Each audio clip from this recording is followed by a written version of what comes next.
In another developing economic debate in South Africa, analysts have stressed the importance of transformation post the 2024 elections based on the lackluster gains of the past 30 years. The current state of the South African economy is still of grave concern as historic issues remain unresolved. That's with political parties promising to turn the tide. The biggest argument there has emerged in deliberations over the current manifestos having the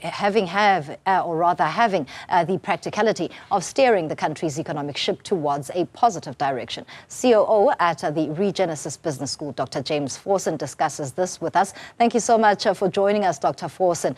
Given the unemployment rate that has now hiked to 32.9%, I must ask about the characteristics of the current state of the South African economy and what an election outcome this time around needs to tackle. Yes, no, thank you very much. Good evening, everybody. You're absolutely right. Our economy is in a bad state, and I think we all have great expectations of what the election is going to bring as a galvanizing moment to bring us to set us on a path of action. For me, the focus is very easy to get lost in some of the detail. For me, there are two important components to this that have to be dealt with. Firstly is very judicious investment in infrastructure and specific investments in education. And let me start with dealing with infrastructure first. Yes, we know improving roads, railway lines, power transmission, all those things, ports and harbors are very important over there. But I want to make a specific play for developing and enhancing and restoring infrastructure in cities. Cities are the growth engines of the current global economy. Growth happens in cities, and growth does not happen in regions or in countries, it happens in cities. And to have a growing economy, you need to have your cities working. And unfortunately, our major cities are not in that position. You mentioned the restoration that would have to take place and that requires investment. Does South Africa have a convincing case for investors, be it the logistical or the electricity crisis, given what political parties are touting they would do once they get into office, or the governing ANC, whether it's able to turn that tide, given that they have not done so far?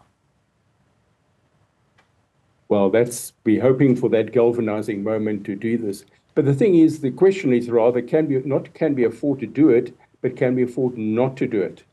If we look at any large city, whether it's Cape Town, eThekwini, or the Gauteng conurbation, there are certain key things in terms of public transport, water and power reticulation, roads and surfaces, etc., which by themselves are vehicles for creating employment and investing into the economy.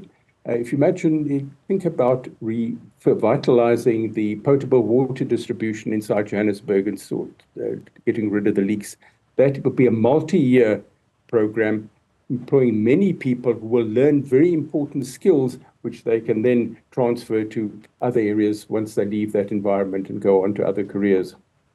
And that element of skills is highlighted in the latest unemployment figures. The number of youth in this country that continue to be jobless is a major concern. How does that then translate into economic policy that is going to foster the economic growth that's required to then feed into the creation of jobs in South Africa? Well, you talk to my soft point out there. I work for Regenesys Business School, and we are passionately devoted to education. And what I'm arguing for in this particular case, in terms of turning the economy around, is not deeper investment in more education, but educating existing school leavers, existing graduates, people who haven't had a job opportunity, to be able to make them employable.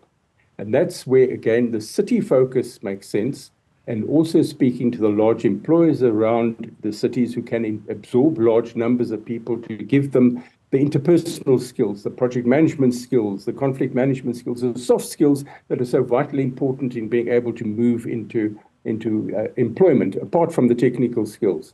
And if you can create this by giving tax rebates and other support to these students, rather than giving big, broad-scale skills upliftment programs, you've focused it very targetedly on particular types of industries in finance, in construction, manufacturing, etc.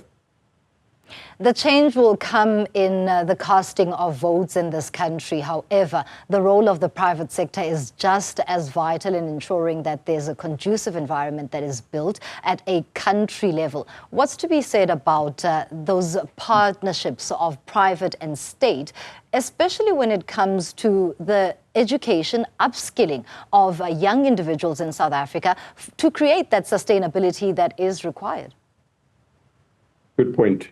I think what's very critical inside this is that organizations need to understand that they need to work together on this. And I'm seeing very exciting developments. We've all seen this. For instance, the way that the electricity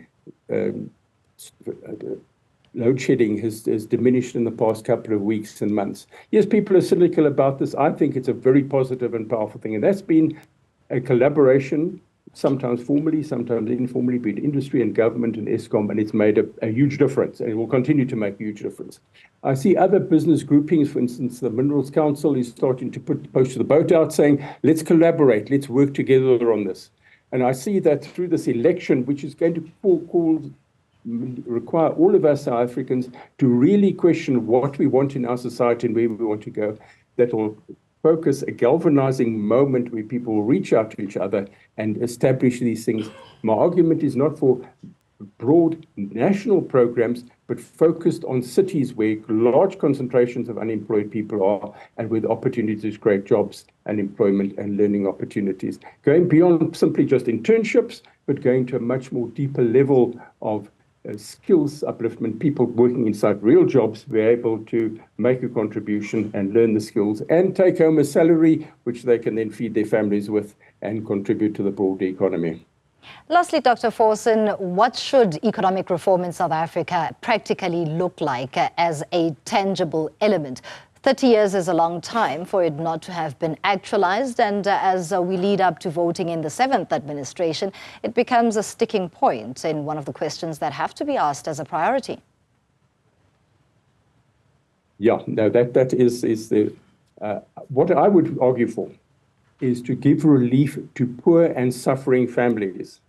You find a targeted way, and that's going beyond the basic income grant and other mechanisms for that, to be able to identify in particular regions, suburbs, areas, families and businesses that are suffering, that are struggling to make a living, and provide with very focused support in that area. So this takes a very different stance from sort of blanket approaches to this.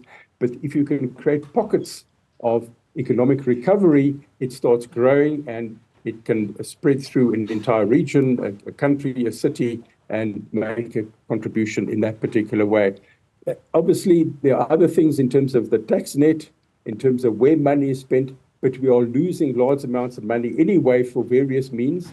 But if we are going to lose money, let's put money into areas that will create employment and get the money going through the economy rather than lost to the fiscus and to society. Thank you so much for your contribution. Dr. James Forson is with the Regenesys Business School this afternoon, talking to us about the economic transformation that is sought post the May 29 elections